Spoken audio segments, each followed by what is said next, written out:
Now we arrive at part 5 of this mini-series on the music of Bruce Springsteen through the decades. We've already looked at the music that he put out in the 1970s, and then the 1980s, and the music that came out in the 1990s, and then the decade that started with 2000. So now we arrive at the decade that starts with 2010. And as usual, it's a pretty monumentous decade for Mr. Springsteen. So are you ready to discover what happens to Bruce and the music he puts out in the decade starting with 2010? Well then, let's drop the needle. The decade starts with a huge loss to Bruce personally, the E Street Band creatively, and the world musically, because on June the 18th, 2011, the big man, Clearance Clemons, one of the founding members of the E Street Band, dies of a stroke. I can't imagine the immense hole in Bruce's heart when Clearance passed away. He was Bruce's main man, and he was there from the beginning, and boy, those sax solos and that energy that he brought to Bruce's music was unforgettable. Now, besides being part of the E Street Band, he also recorded with a number of other artists. Clearance played with Jackson Browne, Aretha Franklin, was part of Ringo Starr's first all-star band, and shot a music video with Lady Gaga. He was also an actor and appeared in movies including Martin Scorsese's New York, New York. He appeared on TV as a guest star on Diff'rent Strokes, did a voiceover for The Simpsons, and appeared in The Wire. Clearance was a big man in every sense of the word, and if you'd like to know more about his incredible life, I suggest you read a book. It's a semi-autobiographical book that he wrote, and it's called Clearance Clemons, Big Man, Real Life, and Tall Tales. And it is a very fun read. I highly recommend it. A year after his death, Jake Clemons, his nephew, was introduced as the new sax player for the E Street Band. So the legacy continues. At the start of 2012, Bruce releases his 12th studio album called Wrecking Ball. The album contains tracks that Clearance plays sax on, and those would be Land of Hope and Dreams and Wrecking Ball.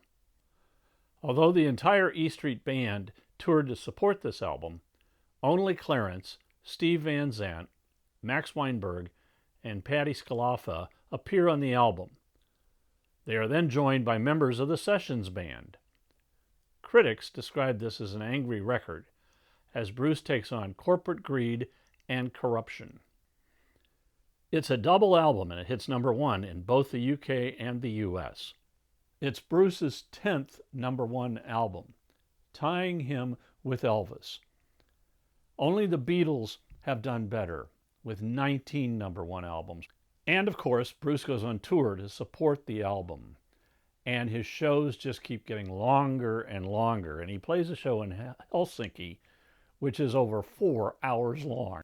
In 2014, Bruce releases his next album, and it's called High Hopes. The album contains cover songs, outtakes, reimagined versions of past Springsteen songs. It features the E Street Band and includes performances from the late Clearance Clemons and Danny Federici. Critical reaction was mixed, with many saying it wasn't a cohesive Springsteen album. But that really didn't matter. It still reached #1 in the US and the UK, making this his 11th #1 album. The next year, in 2015, Bruce releases a box set, and it's called The Ties That Bind the River Collection. It contains 52 tracks and is an expanded version of the album The River. It sold okay, but could only reach 49 in the UK and 31 in the US. Then in 2016, Bruce decides to take stock of his life so far and releases an autobiographical book called Born to Run. It is really a great read, and again, I highly recommend it. At the same time, he puts out an album to accompany it, which is called Chapter and Verse. This album is a compilation album, and it is career-spanning. Here you hear Bruce with the Castiles, Steel Mill, and the Bruce Springsteen Band. There are early demos and much, much more on this great album, which actually gives you a pretty good look at the history of Bruce Springsteen. It reaches number 2 in the UK and number 5 in the US. Then in 2017, Bruce decides to do something he'd never done before. He decides to settle in at a very small theater in New York, the Walter Kerr Theater, that only seats 960 people. And Bruce said it's probably the smallest venue he has played in over 40 years. And it becomes the home for Springsteen on Broadway. The show was originally scheduled for an 8-week run. Each night he read excerpts from the Born to Run biography, told stories about his past, and sang songs. The show was so popular it got extended 3 times beyond the 8-week original run, and it ran all the way to December of 2018.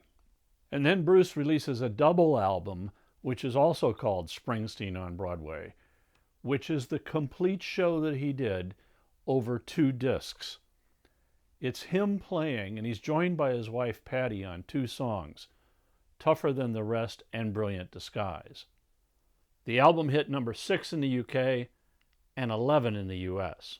After finishing Springsteen on Broadway, 6 months later he releases his 19th studio album, which is called Western Stars. And Bruce says it's more of him getting back to his solo work, where the songs are all character-driven and very cinematic in their style, and he even uses an orchestra on this record. I like the lead off Hitchhikin', Tucson Train, Western Stars, Chasing Wild Horses, There Goes My Miracle, and Moonlight Motel. Critics loved it, and the public did as well. It hit number 2 in the US and number 1 in the UK, making it Bruce's 20th US top 10 album. But uncharacteristic for Bruce, he decides not to tour to support this album, because he announces he's concentrating on working again on the next album with the E Street Band. So in the decade of 2010, Bruce loses his great friend Clearance Clemons. He releases 6 albums and performs on Broadway. The albums were Wrecking Ball, High Hopes, the box set Ties That Bind, Springsteen on Broadway, Chapter and Verse, and Western Stars. Now, as usual, I've created a Spotify playlist where you can listen to some of the songs that I've talked about in this episode. And here's the link, and I'll also put it in the comments below. So let's add those 6 to our total so far. In 1970, he released 5 albums. In 1980, 5 more. In 1990, he upped it to 6. In the decade of the 2000s, he increased it to 7. And now in 2010, he's got 6 more. In our next episode, we'll look at Bruce's music as he starts 2020 up to the future. And you know there's going to be some great stuff. And as always, Bruce, thanks for the music, and thank you for watching, and keep a rockin'. If you liked this episode, hit the like button, and you can also leave me a comment down below, and I'll respond to you.